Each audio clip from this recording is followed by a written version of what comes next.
Здравствуйте, друзья, подписчики и гости моего канала. Сегодня я, как и обещал, созвонился с Михалычем, и сегодня еду к нему в гости. Будем пробовать, ну точнее не пробовать, а будем ремонтировать или устранять дефект в моей катушке Daiwa Tatura. Я думаю, что мы в ходе того, как он будет это все делать, мы обсудим некоторые нюансы именно глазка ТВС, то есть поговорим насчет влияния, там, так скажем, или улучшения заброса именно с этой системой ТВС. Также поговорим по поводу вот этого вот недосчета и, так скажем, был ли это просчет инженеров Daiwa, или это все-таки тут какая-то была другая подоплека. Ну, то есть я где-то свое мнение выскажу, и Михалыч выскажет свое мнение. Где-то мы, может быть, сойдемся во мнении, а где-то, может быть, наши мнения и разойдутся. То есть не претендуем на истину в последней инстанции ни он, ни я. Ну, просто, скажем так, поговорим на отстраненные, ну, точнее, не на отстраненные, а на именно вопросы по теме вот этой вот, скажем, катушки. Вот. Все, отправляюсь в гости к нему, он меня уже, думаю, ждет. И включимся, когда я приеду к нему. Друзья, вот я приехал к Михалычу. Привет. Так нет, я ж приехал к Михалычу. Вот я приехал к Михалычу. Это Михалыч, привет. Привет, друзья. Ну, я по гостеприимности могу предложить тебе чай, кофе, пока мы тут будем рассуждать. Ну, мы потом это... Мы потом сделаем, а то чайник будет сейчас шуметь. Да. Вот, собственно говоря, пациент и... А вот доктор. Будем лечить. Короче, ребята, доктор говорит, что Макс приехал к нам с проблемой. Проблема пропил глазка и убитые 2 шнура на последних 2 рыбалках. Самые дешевые. Не китайские. Ну, один такой, не китайский, один с онлайн Super PE единица, а второй Varius 4-жилка, апгрейд там какой-то, 0.8. Ну, не в этом суть. Суть в том, что как бы надо это дело устранить. И вот, собственно говоря, мы сейчас обсудим, что нам с этим делать. Итак, что ты можешь сказать? Ну, что я могу сказать? Надо, наверное, объяснить тем, кто не понимает, где эти пропилы, да? И как они возникают. И как они возникают, да. Вот, ребята, я попытаюсь так наглядненько. Вот, собственно говоря, есть катушка, и есть у нее вот эта верхняя полочка. Вот этот, где написано буквами ТВС, это верхняя полка, будем ее так называть. Для наглядности возьмем доску. Они почти одинаковые, да? Видно. Для понимания, да? Подержи. То есть суть вопроса вот, чтобы для тех, кто не понимает. Вот написано ТВС. Пропил происходит вот в этой части глазка за счет того, что шнур, выходя со шпули, упирается в полочку и постепенно трет, выпиливает здесь 2 канавки. Почему 2? А почему 2? А потому что глазок имеет определенную ширину, и когда глазок идет влево, шнур прижимается к правой стороне, когда он идет вправо, шнур прижимается к левой, и в этих крайних положениях он пилит. Потом он допиливается до того, что начинает уже по этим зубьям, по этим канавкам скакать, ну и соответственно рваться. Наша задача эти канавки убрать. И я еще, извини, Михалыч, перебью, скажу, что чем легче приманка, тем менее это ощутимо. То есть у меня, я ловил, стояла эта катушка на удилище до 28 грамм, соответственно, приманки использовались в пределах теста удилища. И, собственно, проблемы не было. Но после того, как стала эта катушка на доджера с тестом до 56 грамм, резко появилась проблема. Вот. Еще, Михалыч, скажи, вот насколько важна вот это именно прижимание вот задней полки шнура, или этого может не быть? Ну как не может быть? Если к полке шнур не будет прижиматься, то он просто-напросто отсюда выпадет, из самого глазка.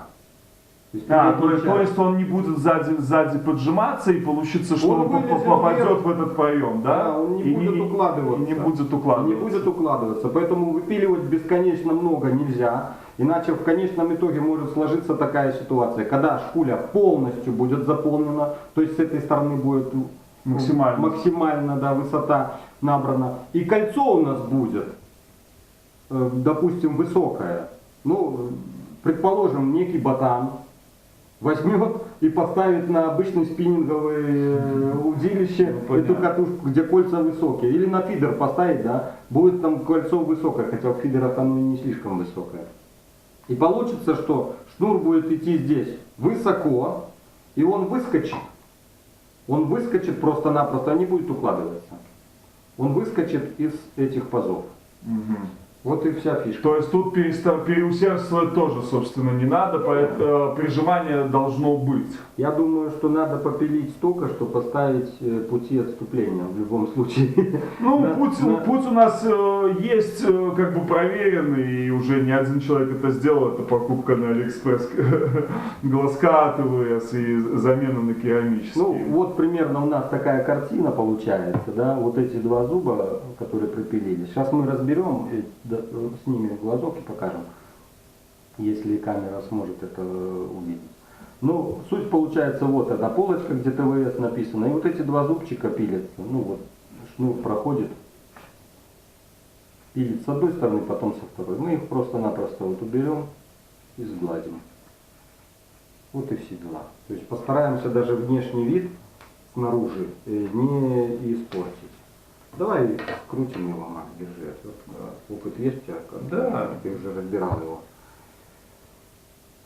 Что будем использовать в качестве... А я не дал, вон она. Использовать будем дремель и алмазные инструменты. Алмазные, ну есть еще и эльборовые, но я не знаю, возможно мы его и не будем пробовать, чтобы слишком много не снять. Ну а после это все дело аккуратненько заполируем, зашлифуем. Скажи, насколько актуально его потом покрывать нитридом титана? Или ты думаешь, что это не обязательно? Я думаю, что это не обязательно. Потому как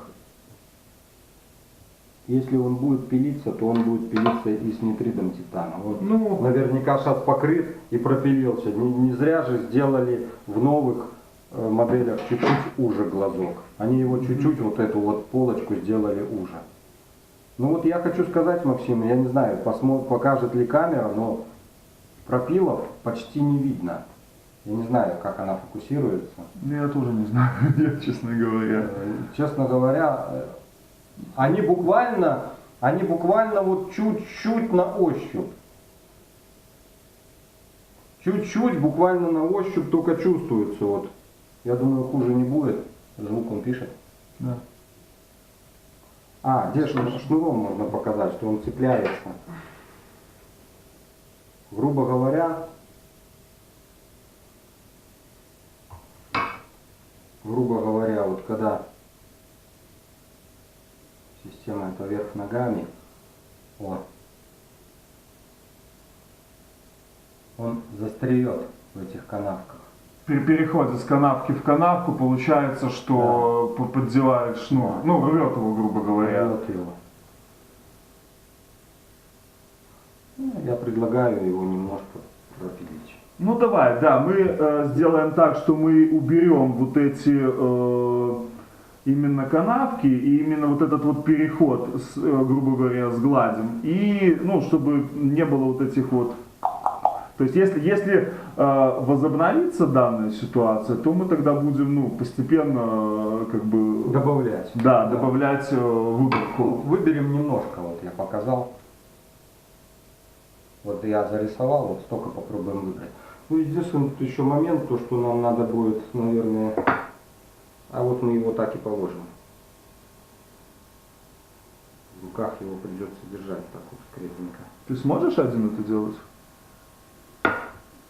Но у нас другого выхода нет. А я попробую это сблизи снять все. Мы вот так его положим и аккуратненько. Вот. Сейчас я приноровлюсь. И вот так вот будем его полировать.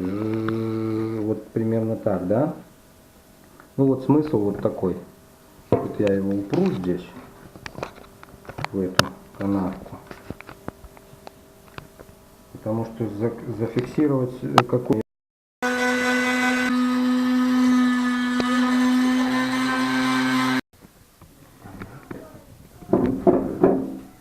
Так, вот это после грубой обработки, то, что у нас получилось.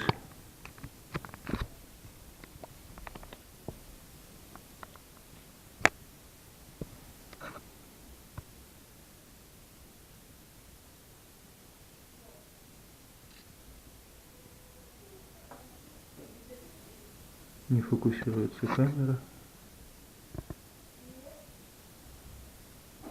Это вот это после грубой обработки у нас. Сейчас это все дело заполируется и посмотрим, как оно будет выглядеть уже в конечном. Ну, сняли немного, результате. сняли только буквально. Да, убрали эти пропилы и немножко, да, как бы фаску на задней, скажем так, кромке сняли. Короче, мы поставили теперь шлифовочный круг, резиновый такой, легкий абразив. Чтобы заполировать. Да, и чтобы заполировать эти края. Видно сразу, как блестеть начинает, да? Угу. Ну а после этого с пастой Гоя и может быть еще полировочная тут паста есть у меня более грубая.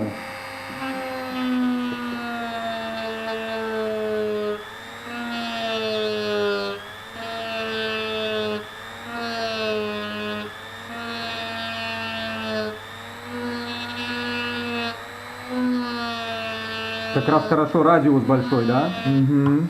Сразу обхватывает. Сразу обхватывает как надо.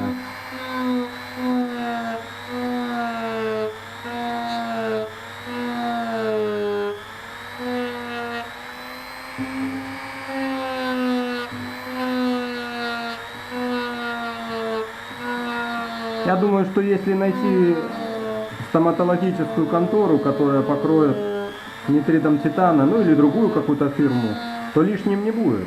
Ну да. Хотя по большому счету можно и так ловить. Появятся небольшие пропильчики, они все равно будут появляться. Как ты ни крути. Да, но прилегание есть, поэтому они будут появляться. Да. При ловле, особенно на тяжелые приманки. О каком весе мы говорим, Максим, когда говорим о тяжелых приманках? Давай скажем, ребята. В моем случае это до 52 грамм по голове. 52 грамма голова и плюс, наверное, грамм 10. Ну, спиннинг допускает перегруз грамм до 70, получается, суммарно. Ну, грамм под 60 ты ловил, да? Да, да, то есть я ловил 52 грамма и мандула на резких подрывах.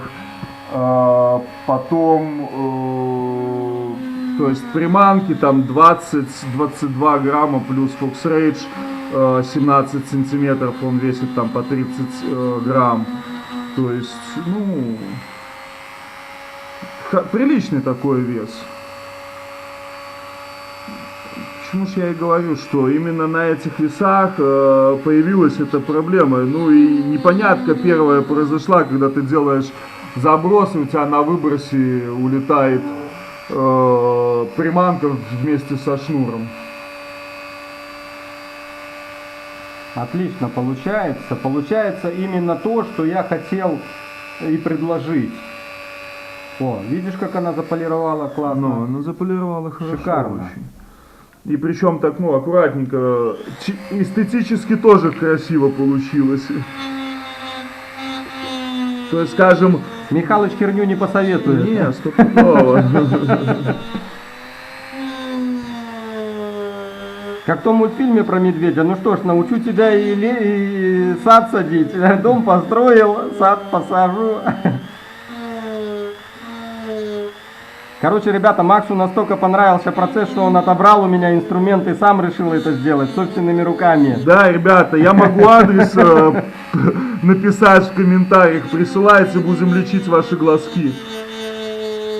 Если у кого есть проблема. Даже если глазки есть большего размера, то у нас есть для этих целей болгарки и инструмент покрепче. С металлом работать умеем, да, Макс? Да, с металлом. С металлом не проблема. Но это и есть металл.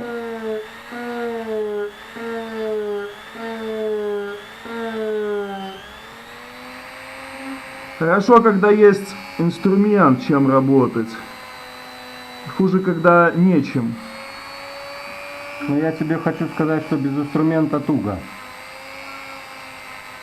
Как в фильме «Ворошиловский стрелок», миссионер спросил деда, говорит: дед, зачем тебе инструмент? А он ему ответил: нельзя сейчас без инструмента, никак нельзя. Только там инструмент немного было. Снайперская винтовка Драгунова, но у нас другой инструмент. Каждому свое. Каждому свой инструмент. Ну что, как ты считаешь, может, хватит? Шикарно, шикарно. Выключай, пока сейчас возьмем с пастой, заполируем. Этим же? Не, другим. Так, ну что, мы обработали, да, механическими. Да, то есть, скажем так, второй степенью. Второй степенью резинкой повернули. Да, и сейчас войлоком Вернее, шлифанули. А сейчас войлоком с пастой Гоя мы полирнем это все дело аккуратненько.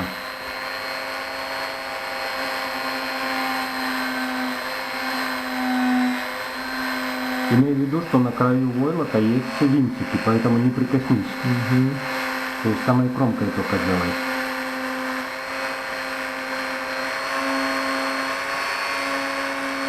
Чернеет, видно, что идет процесс.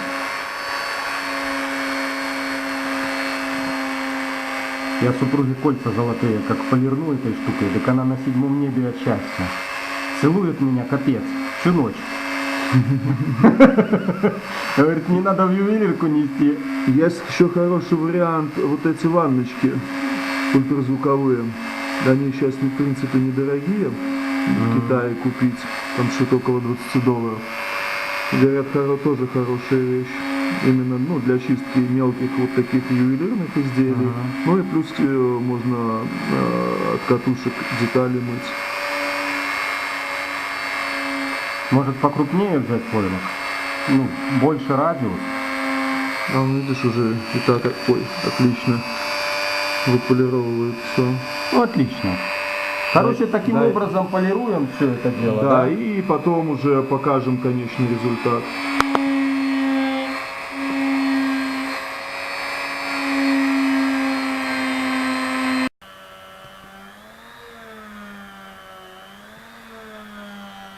Поставили большего диаметра войлочный круг. Так получается ровнее. Ну и с пастой Гоя, Макс, я слышу немного запах, ты смотри, не перегрей.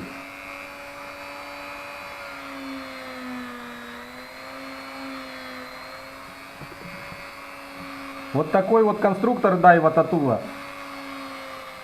Да? Конструктор неплохой, почти как красный китаец. Ну, может быть, пощупай сверху надо, если что, нет? Не надо? Ну, она как бы острая получилась, но не задирает. Ее надо немножко затупить. Ну, она притупленная. Потому что она будет такая острая, как нож. Хотя, в принципе, нож тоже полезно на рыбалке. Можно и сальцо подрезать. Да.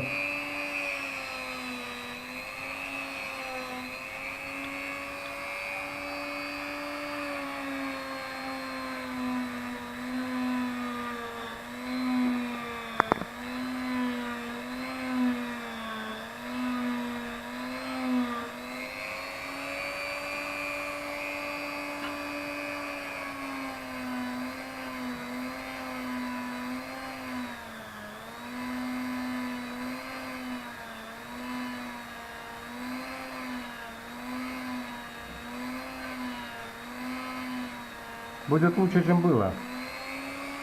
100%. О, видишь, как шикарно получается.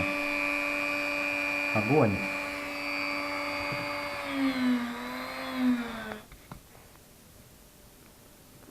Так, ну вот, друзья, процесс закончился.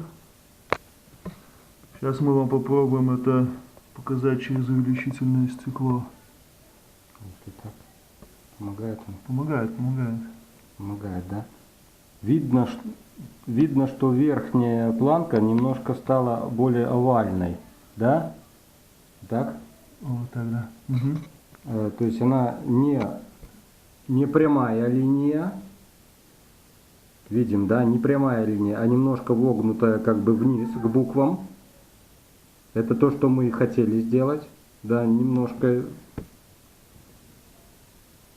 ее как бы полумесяцем таким сделать.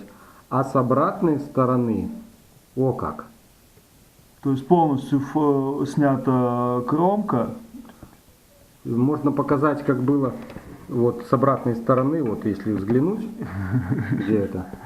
О, то есть вот как было, грубо было говоря. Вот так вот, да, грубо говоря. С той стороны. Может, Максим, эти самые, эти деталюшки, чтобы нам не Да, мешали. и вот на фон белый. На белом фоне. Угу. Вот как было, грубо говоря. Вот как было. А вот как стало. Мы сняли фаску таким уклоном к центру. Получается, что шнур, по идее, должен сейчас ложиться, именно вот касаться по этой плоскости, которую мы создали. Во-первых, за счет того, что плоскость будет, площадь касания будет шире, пилиться будет меньше, потому что нужно будет создать большую нагрузку для пропила. Даст эффект? Вот так, нормально. Ага. Ну, еще что же мы не можем сказать, как мы с плоскостью угадали или не угадали? Ну, понятное дело, что мы никаких тут расчетов не делали, пилили все, скажем так, на глаз, опытным путем именно. Ну, за пациентом будем наблюдать. Если что, уже дорогу мы знаем, что делать дальше. Ну, я хочу сказать, вариантов много есть разных. И Олег, доктор, предлагал свой вариант пропила. Он, кстати, его и дайвовцам на выставке показывал. Они головой махали, гривой трясли. Но я не знаю, Олег, если ты смотришь, Семченко Олег, если ты смотришь это видео, скажи, приняли они твои предложения или не приняли, или так гривой помахали, а в итоге ничего не сделали. Ну, судя по тому, что выходят новые катушки и ничего не меняется, наверное, они просто-напросто или инертные слишком, или вообще не хотят делать. Ну, а эту идею я вынашивал долго сам, что можно выпилить именно вот так вот полумесяцем, и эффект будет, наверное, тот же. Я не вижу смысла слишком глубоко пропиливать, потому что можно допилиться до того, что в конечном итоге сравняется вот с этой поверхностью, и шнур, грубо говоря, будет выше идти, и он не будет укладываться. Ну, все, наверное. Ну вот эффект какой получился. Нашли самый выгодный ракурс. Да. Эффект вот полумесяца, вот из такого ракурса, вот видно хорошо, как сделали мы полумесяц. И плоскость прилегания вот немножко шире стала. Она сейчас блестит, просто мы ее отполировали, поэтому как бы и особо не видно. Сейчас мы поставим все на место это и пропустим шнур. И посмотрим. Да, и посмотрим, что получилось на удилище. Ну и пару слов скажем, в принципе. Так, друзья, ну вот, пациент установлен на место. Что у нас получилось? Рассказывай, Михайлович. Ну что получилось? Если присмотреться на сам глазок, на само водило, то оно стало, смотрите, была прямая линия внизу, а сделали ее немного вот радиусом, да? Плюс мы, как вы видели, нижнюю кромку сняли, и теперь, если, когда шнур проходит, я не знаю, видно ли, что шнур проходит, он тонкий просто-напросто, этот шнурок. он касается практически той плоскости, которую мы образовали. Ну, грубо говоря, мы немножко больше даже с запасом сделали. Вот. Но в любом случае у нас есть возможность, если пропилы после этого еще появятся, то мы можем продолжить формировать вот эту окружность, которую мы начали делать, вплоть до букв ТВС, а то можно даже и дальше. И захватить их. И захватить даже и буквы, если нам понадобится. То есть мы, как вот мы изначально натягивали шнур к кольцу, то есть те же 2 миллиметра, которые у нас оставались как бы для выборки, то есть они практически так и остались, те же 2 миллиметра. Ну, на том, ну, при этой же шпуле, на том же, скажем, расстоянии от бланка. Вот. То есть...